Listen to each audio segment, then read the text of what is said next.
I've been staring down on the logo on the faceplate for like 10 minutes straight and just realized that this logo that looks so familiar is actually S and M together, and just blew my mind like, wow, okay, design language.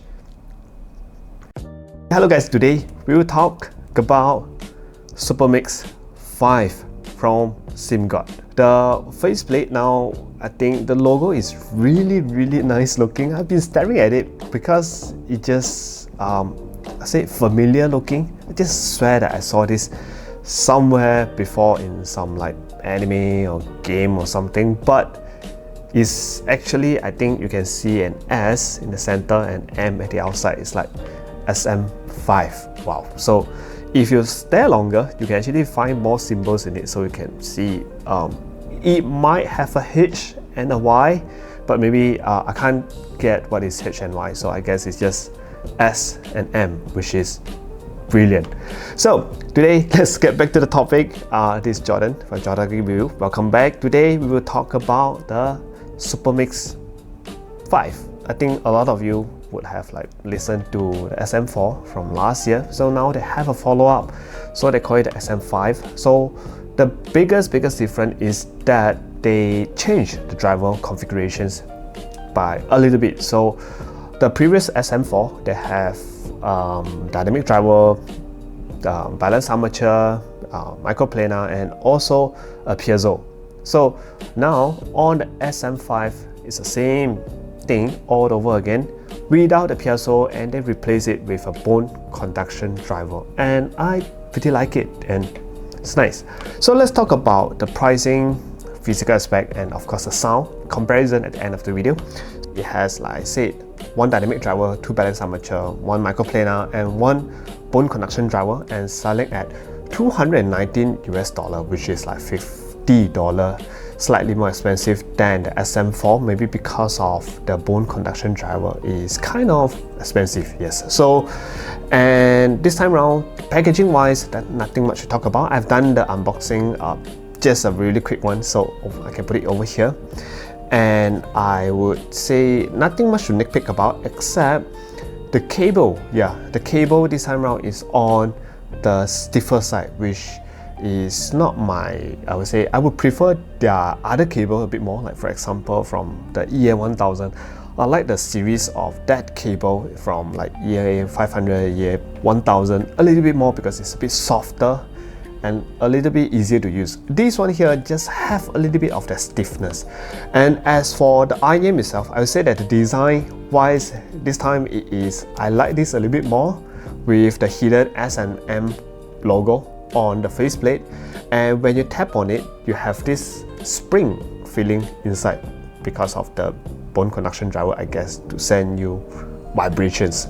And size wise, I would say I would call this medium to medium large size, so definitely slightly bigger to the SM4 to my memory, but I have no problem wearing it, and yeah, it's quite ergonomic in shape, so no pain, no nothing. It's just quite comfortable to wear, despite being a medium large IM. Let's talk about the sound real quickly. So the sound on graph, it may seem that this is another Harman Tune IM like all other Simgot IM does, but in reality when you listen to it, it just sounds slightly a little bit different, as in because there are things that graph can't show you, right? So on the Supermix 5, even though it's just like Harmony Tune IM, but I find that this is slightly warmer than most of other releases from like Simgot, like for example EA1000, even the Supermix 4, EA500. So all those,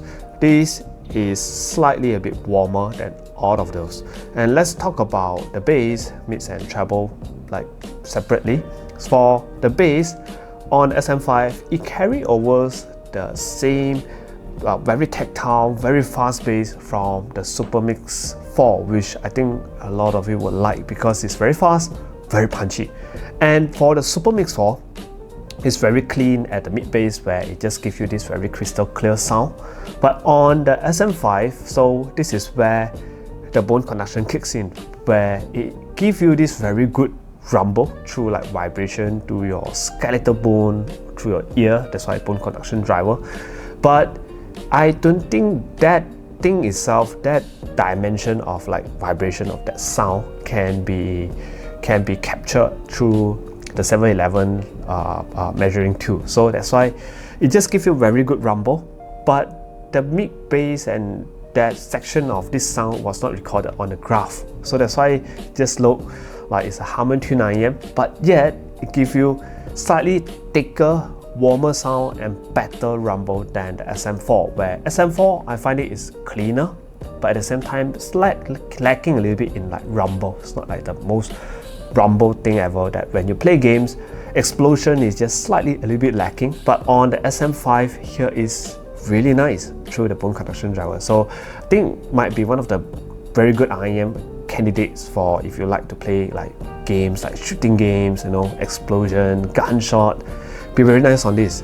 And as for the mid-range, it still remains clean because the so-called rumble and everything is not really mid-bass itself, okay, so it's just very clean because it's done through like bone conduction driver, still remain that very clean, clear sound. And vocal itself on the SM5, same thing from the SM4. It's not like they give you a very intimate sound, very forward female vocal. No, it doesn't does that. If you like vocals, maybe you might need to like check it out on the EA1000 instead, because they are selling pretty much on around the same price point. And for the treble, so treble is also one of the biggest differences from the SM4. SM4 with the piezo driver, yes, it does give you very good detail retrieval, but with the caveats that it is presented in a way that is slightly a little bit crispier, a little bit more aggressive.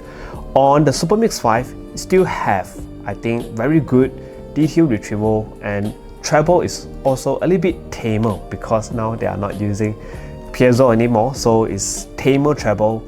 And the detail retrieval, the way that they're being presented is a little bit smoother, a little bit tamer, a little bit, say, not so fatiguing to listen to. So if you were to like game on this or listen to music on the SM5, you'll be able to listen to this a bit longer.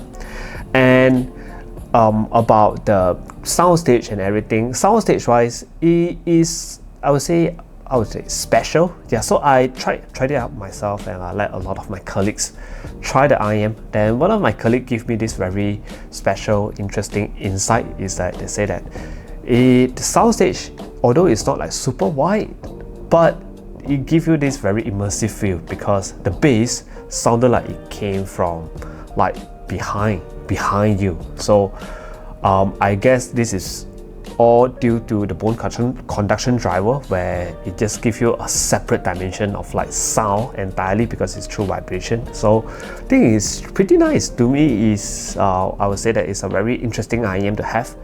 And so what do I listen this to? So I listen it to like when I'm gaming. So recently, not a lot of shooting games and not a lot of like explosive games. So I was playing Octopath, where they have like this fantastic soundtrack and BGM, and when you listen to this, and especially when it comes to like Octopath, a JRPG that needed slightly longer, slower pace, that have all this more enjoyable music soundtrack, this is very nice because the placements of like music is very nicely placed. Not that it's like super ultra imaging, but just very well separated out and just fatiguing free. And let's do some quick comparison to the SM5. So I'll say that comparison, there's just so many things to compare it with in this price point, $219 US. So I will pick things from Simgot itself. I would say compare it to the Supermix 4. This is definitely warmer, has more rumble, and softer in like treble and also tamer in treble. But SM4, if you like that kind of like sparkle, that shimmering highs, shimmering treble, then yes, Supermix 4 is for you to go. And this one, just a little bit more, I would say, conventional, westerner kind of tuning, where I have a little more bass, slightly less treble. And compare it with the EA1000, which is one of my all-time favorite from Simgot, is that if you like vocals, female vocals to be really intimate and really poisonous to listen to, the EA1000 is still the one to go. But EA1000 is not as bassy to compare to the Supermix series, not as exciting as well when it comes to like bass, punchiness, rumbleness. EA1000 is slightly towards the thinner side, and also EA1000 might be a little bit, I would say, at the upper mid range, it might be a little bit shouty, depends on what you listen to. But you can change the nozzle, of course, to deal with that. But you might have those issues there, but here you wouldn't have any of those because it's fatigue free, warmer, bassier, but still give you very good technicalities, and you have bone conduction drivers.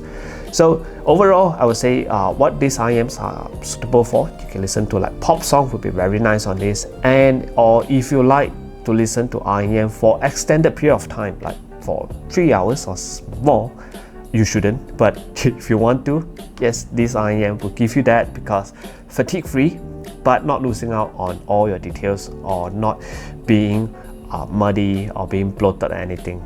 A nice IEM to go with. So I will leave the link down below for those who are interested. You can click on it. It's not affiliated. But see you all next time, and Merry Christmas. Bye bye.